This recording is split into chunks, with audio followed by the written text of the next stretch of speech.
মমতা ব্যানার্জি যেই দেখেছেন এই জেলে যাওয়ার সময় আগামী দিন আসবে, উনার ভাইপো এখন থেকে গলা ফাটাতে শুরু করেছেন। এখন থেকে দুই পিসি ভাইপো মিলে ভেবে নিয়েছেন কি ভারতবর্ষে আর কেউ চোর নয়, ওই পিসি ভাইপোই চোর আছে। তার জন্য উনি সকাল থেকে বিকাল অবধি লড়াইতে নেমে গেছেন। কিন্তু পশ্চিম বাংলা মানুষ,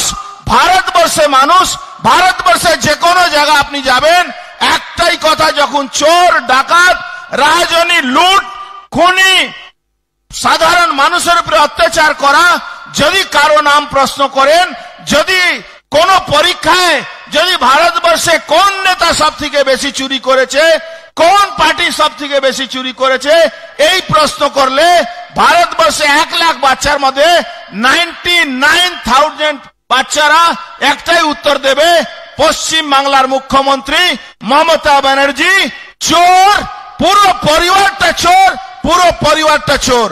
মোদিজি কাছে দুটো আবেদন রেখে যাই। পশ্চিম বাংলায় খুব কায়দা করে এই পশ্চিম বাংলা সরকার মানুষকে, বিশেষ করে যারা সনাতনী মানুষ, যারা বাংলাদেশ পাকিস্তান থেকে যারা সনাতনী হিন্দুরা, বৌদ্ধিস্টরা, খ্রিস্টানরা ভারতবর্ষে এসেছেন শরণার্থী হিসাবে, বিশেষ করে পশ্চিম বাংলা সরকার তাদেরকে বলছে তোমাদেরও চলে যেতে হবে। এই একটা বিভ্রান্ত ছড়াবার চেষ্টা করছেন।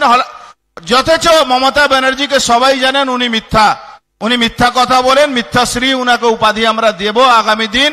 মিথ্যাশ্রী, মিথ্যা মুখ্যমন্ত্রী একটা ভুল বার্তা দেওয়ার চেষ্টা করছেন। প্রধানমন্ত্রীর কাছে আমরা আবেদন রেখে যাই কি এই ভুল বার্তা মমতা ব্যানার্জি যেভাবে বাংলার মানুষকে ভুল বোঝাবার চেষ্টা করছেন, যেরকম ভাষাকে নিয়ে ভুল বোঝাবার চেষ্টা করছেন, সমস্ত পশ্চিম বাংলা মানুষ উনার এই ভুল বার্তাকে কেউ স্বীকার করছেন না। কিন্তু পশ্চিম বাংলার মানুষ বিশেষ করে এই বার্তাটা ভারতবর্ষের প্রধানমন্ত্রী কাছ থেকে শুনতে চাইছেন।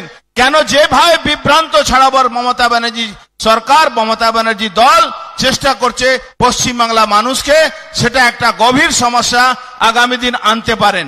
দ্বিতীয়, যে আমার সজল যে ভাই বলছিল এখনো বিল পাস হয়নি, বিল পেশ হয়েছে, আর চোরের মায় বড় গলা। আর একটা কথা বলে আমার বক্তব্য শেষ করব। পশ্চিম বাংলা মমতা ব্যানার্জি মুখ্যমন্ত্রী হিসাবে যেভাবে ভাষাকে নিয়ে মানুষকে ভুল বুঝাচ্ছেন, আমার শুধু একটাই প্রশ্ন করে যাই কি মমতা ব্যানার্জি আপনার পরিবারের লোকেরা, কোন লোকেরা বাংলা মিডিয়ামে পড়েছে, কোন বাংলা স্কুলে পড়েছে, এমনকি আপনার বাড়ির বৌমাকেও পাঞ্জাব থেকে খুঁজে নিয়ে আসতে হয়েছে আপনার মুখ থেকে বাংলার বাঙালি কথা কোন পশ্চিম বাংলা বাঙালি মানুষ শুনতে চাইছেন না।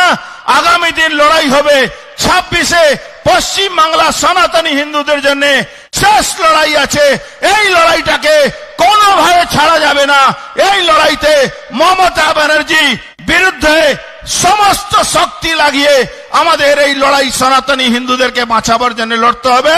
কেন অলরেডি 9টা জেলা পশ্চিম বাংলা তার ডেমোগ্রাফি চেঞ্জ হয়ে গেছে। এই লড়াই যদি আমরা হেরে যাই, আগামী দিন পশ্চিম বাংলা কোন সনাতনী হিন্দু বাঁচবে না। এই কথা বলে সবাইকে অভিনন্দন, নমস্কার জানিয়ে আমার বক্তব্য শেষ করছি। ভারত মাতা কি জয় শ্রীরাম, জয় শ্রীরাম। ধন্যবাদ। আরো ভালো ভালো খবর দেখতে সাবস্ক্রাইব করুন বাংলা হান্টের ইউটিউব চ্যানেল। বাংলা হান্টের আরো খবর দেখতে নজর রাখুন। বাংলা খবর মানেই বাংলা হান্ট।